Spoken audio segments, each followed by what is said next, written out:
Welcome welcome welcome new Bangladesh, welcome generation Z. তোমরা generation Z ভাইয়া, তোমাদেরকে লাভ ইউ। শালার বিদেশিও এমন একটা দুঃখে আছে যে অন টাইমে যে মানে মনের আনন্দটা প্রকাশ করবো একটা ভিডিও করে এই সুযোগটাও নাই। কারণ ওই যে কামলাদন লাগে, বদল্যাদন লাগে, আরেকজনের আন্ডারে মানে চাকরিকরণ লাগে, অন টাইমে কোনো কিছু করতে পারি না। মানে একদম সম্পূর্ণ ক্রেডিট গোস টু স্টুডেন্ট। এই স্টুডেন্ট ভাইয়া তোমরা দেখাই দিচ্ছ যে তোমাদের পাওয়ার, তোমাদের ইউনিটি। আর স্টুডেন্ট আসলে কী হয়, বাংলাদেশের মানুষদের আর বাংলাদেশে যারা ক্ষমতায় আসবে ভবিষ্যতে সবার সারা জীবন মনে থাকবো এরশাদের পতনে স্টুডেন্টের অবদান, আর বর্তমানে শেখ হাসিনার পতনে স্টুডেন্টের অবদান। এটা মানে মনে রাখার মতো। কল্পনাও করো শেখ হাসিনা যে ছোট্ট একটা ব্যাপার লই এই তার যে ক্ষমতা সারি দেড় সারি চলে যেতে হইব, ছোট্ট একটা ব্যাপার লই যে জিনিসটার সেরা তারা পাত্তাই দেয় নাই। মানে সরকার দলীয় লোকরা এই জিনিসটার প্রথমে ফাত্তাই দেয় নাই। মানে তাদেরকে মনে করছে যে 18-19 সালের মতো কোনো রকম 6-9 বুঝ দিবারই শেষ করে দিব, কিন্তু না। এই ছাত্ররা তো ভাইয়া ওই যে মোটামুটি মনে করো যে ফ্রি ফায়ার খেলতে খেলতে অভ্যস্ত, এগুলো তো মনে করো যে ফ্রি ফায়ারে দেখো না 3 জন মরে গেল, আরেকজন 1000 রাজ দিতে, ঠিক 1000 রাজ দেওয়ার মতো কাজ করছে ভাইয়া এরা। একজন মরে গেছে, আরেকজন তারা গেছে, আর 2জন মরে গেছে, তোরা মরে গেলে মরে গেছস, আমি 1000 রাজ দিতে মুঝে যেগুন মারতে পারি। মোটামুটি এরকম একটা কন্ডিশন কিন্তু করছে ছাত্রছাত্রীরা। যে ছাত্রছাত্রীদেরকে আমরা বানিয়ে যে জেনারেশনটা আমরা বহুত গালি গালাজ করছি ভাইয়া। আমি নিজেও, আমাদেরকে মাফ করে দিও ভাইয়া। আমাদের মানে প্রচুর ভুল হয়েছে যে আমরা তোমাদেরকে টিকটক জেনারেশন বলছি, আমরা তোমাদেরকে মোবাইলে ঢুকি যাই না মানে জেনারেশন করছি। যে জেনারেশনের পোলা ফাইন মোবাইল টিপতে টিপতে মাথা ব্যথা মানে ওই যেত নিজের গো, সেই জেনারেশন আজকে পুরো জাতির মাথা ব্যথা মানে দূর করে দিছে। ওফ, মানে আলটিমেটলি ছাত্রদের এই ক্রেডিটটা আসলে মানে কীভাবে যে বলবো, কীভাবে যে স্বীকার করবো ভাইয়া, বলার মতো না। যাক, যা হয়েছে হয়েছে। তবে ভাইয়া আন্দোলন শেষ হওয়ার পরে, বিজয় লাভ হওয়ার পরে 1 ঘন্টার ভিতরে সারা বাংলাদেশে যে পরিমাণ ভাঙচুর, যে পরিমাণ ধ্বংসলীলা তোমরা দেখাই দিছো ভাইয়া, অর্থাৎ যারা ক্ষমতায় আসতে আগ্রহী ওই দলগুলোর কথা বলতেছি আমি। এখন আমার মুখ স্বাধীন ভাইয়া, আমি এখন স্বাধীনভাবে গালে দিব, আমি এখন স্বাধীনভাবে কথা কমো। কোনো সুদানের ভুয়া কিছু কইতে না, কোনো সুদানের ভুয়া থ্রেট দিতে না, কোনো সুদানের ভুয়া কইতে না। বল ভাইয়া তুই এনে করো না এনে করো, আমার মনের খুশি মতো আমি কথা কমো। আপনারকে ভালো লাগলে আপনারা শুনবেন, আপনারাও আপনাকে মনের মতো কমেন্ট করে যাবেন। যে এই ধ্বংসলীলাটা ভাইয়া বাংলাদেশে করতেছেন না ভাইয়া, এটার জন্য বাংলাদেশের আজকের এই আন্দোলনটা হয় নাই। আমরা বাংলাদেশ সংস্কার করতে চাই, বাংলাদেশে আমরা সর্বোচ্চ লেভেলে নিয়ে যেতে চাই। এর জন্য আমাদের রাষ্ট্রীয় সম্পদগুলো নষ্ট করা যাবে না, কারণ আলটিমেটলি আপনি নষ্ট করলে এগুলো আবার আপনাদের বানাইতে হইব ভাইয়া, এটা বুঝতে হইব। কোনো রকম কোনো থানায়, তারপরে কোনো রকম কোনো রাষ্ট্রীয় সম্পদে কষ্ট করে হাত দিয়েন না, এগুলো রক্ষা করার দায়িত্ব নেন বরং। আর দেশে যে সাধারণ মানে সংখ্যালঘু যে গোষ্ঠীটা আছে ভাইয়া, বিভিন্ন মন্দিরে আপনারা আক্রমণ করছেন, বিভিন্ন মন্দিরে হামলা চালাইছেন, তারপরে বিভিন্ন হিন্দু ভাইদেরকে, তারপরে মানে বিভিন্ন অন্য ধর্মাবলম্বী যারা আছে যারা সংখ্যায় কম তাদের উপর হামলা করিয়েন না ভাইয়া।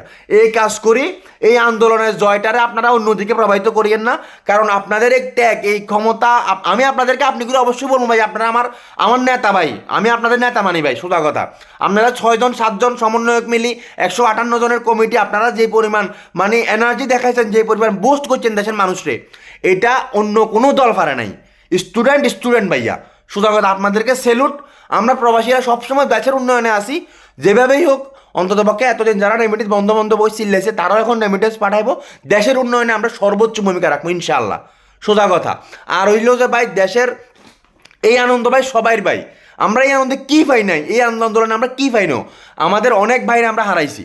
অনেক ভাই রাজপথে দাঁড়ায় এরকম বুক টান সিনা টান টান করে দাঁড়ায় ছিল, গুলি করে মারি লেছে ভাইয়া, দেখছি আমরা অনেক এই আন্দোলন অনেক মা বোনদের দেখছি যারা রাস্তায় নামে তাদের সর্বোচ্চটা চেষ্টা করি, ডাইল ভাত নামায়, বিরিয়ানি নামায়, ফানি নামায়, আপেল নামায়, কমলা নামায়, যেমনে পাচ্ছে স্টুডেন্টদেরকে সহযোগিতা করছে।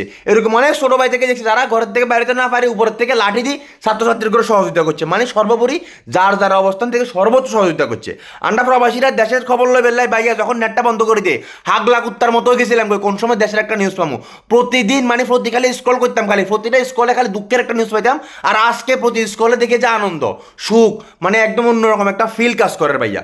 যাক, তোমাদের এই মানে ইতিহাস যেটা তোমরা আজকে গচ্ছ নতুন করি সারা জীবন মনে থাকবো। ইতিহাস আসলে পড়েই আসলে কিছু করা যায় না, ইতিহাস গড়ে নিতে হয় আসলে নিজের মতো করি। তোমরা ভাই নিজের মতো করে ইতিহাস গড়ে নিছো। তোমাদের ছাত্রছাত্রীর ভাইদের প্রতি আমার একদম আন্তরিক ভালোবাসা, সকল প্রবাসীদের তোমাদের প্রতি লাল সেলুট ভাইয়া। তোমরা যেভাবে দেশটাকে সাজাতে চাইবা দেশ এইভাবেই চলবো, কারো গোলামিতে দেশ চলবে না। কারো কোনো রাজনৈতিক দল আসে এখানে যদি বলে যে আমরা এখানে এইটা করবো, অমুক করবো, তমুক করবো, লাইচ্ছাই ফেলা দিব, আমরা কোনো রাজনৈতিক দলের দাসত্ব আর করতে রাজি না। আমরা আমাদের নিজেদের আদর্শ নিজেদের ভিতরে রাখি, দেশটারে ভালোবাসি, দেশটারে আগায় নিব। কোনো রাজনৈতিক দলের দাসত্ব আর করতে রাজি না, স্ট্রেট কথা ভাইয়া। এটা হচ্ছে কথা, যে কোনো রাজনৈতিক দল আসে যেখানে ফায়দা নিব এখন এই যে আন্দোলনের পরে, এই সুযোগ দেওয়া যাবে না। সে যে দলই হোক, কোনো দলের সুযোগ দেওয়া যাবে না। আমরা ছাত্ররা যেমনি চাইবো এমনি দেশ চলবো। ছাত্ররা তাদের মেধা দিই, তাদের আন্দোলন সফল করছে, তারা তাদের মেধা দিয়ে এই দেশ চালানোর ক্ষমতা রাখে ভাইয়া। হয়তো বা সিনিয়র পজিশন লাগবো বা আরও মুরব্বী লাগবে, তবে তাদের আন্দোলনের মানে যারা ছিল শীর্ষ ব্যক্তি, যারা শীর্ষ ছাত্র, যারা ওদের মতামতের ভিত্তিতে যাতে পরবর্তী স্টেপ নেওয়া হয়। যাক, ভালো থাকো ভাইয়া, তোমাদের অনেক শুভকামনা রইলো। তোমাদের জন্য অন টাইমে ভাইয়া কিছু করতে পারিনো ভাইয়া, পোস্ট করতে পারিনো, ভিডিও করতে পারিনো, আর দেশের ওই মাঠে থাকতে পারিনো, রাজপথে থাকতে পারিনো। আমাদেরকে প্রবাসীদেরকে মাফ করে দিও তোমরা। তোমাদের দেশের উন্নয়নে সর্বোচ্চ যতটুকু সহযোগিতা লাগে প্রবাসীর থেকে তোমরা পাইবা। বাকিটা পরে কথা হইব। ভালো থাকো, সুস্থ থাকো। আসসালামু আলাইকুম। Welcome to new Bangladesh again.